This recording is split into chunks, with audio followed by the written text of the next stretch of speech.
রামকৃষ্ণনগর রাজারামপুর এলাকায় প্রথমবারের মতো হতে চলেছে সাংস্কৃতিক অনুষ্ঠান ও কলকাতা ও বরপেটা সঙ্গীত শিল্পীদের দ্বারা অনুষ্ঠান।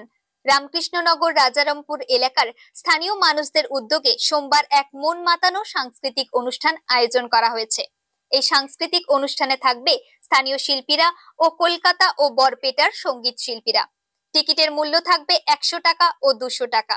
এ নিয়ে সোমবার অনুষ্ঠানের পুরো বিষয়বস্তু ব্যাখ্যা করেন বিলাস দাস ও অনুপম দাশগুপ্ত।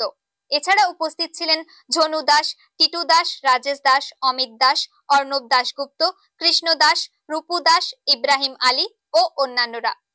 ব্যুরো রিপোর্ট, নিউজ অবিকল। নমস্কার, আমি বিলাস দাস, রাজারামপুরের বাসিন্দা। আজকে আমরা এখানে রাত্রে একটা কালচারাল ইভেন্টের আয়োজন করা হয়েছে।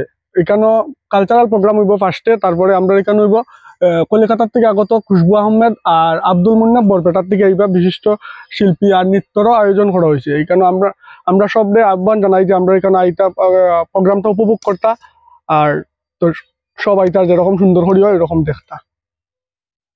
আমরা আরম্ভ হইব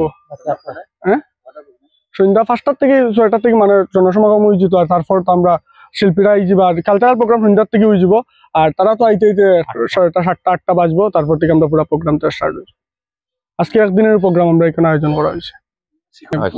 সিকিউরিটি রামকৃষ্ণনগর থানা থেকে পুলিশ এই, আমরা ভলেন্টিয়ার আছে 10-15 জন, বিজেপির মানুষ আছে আরো 4 জন।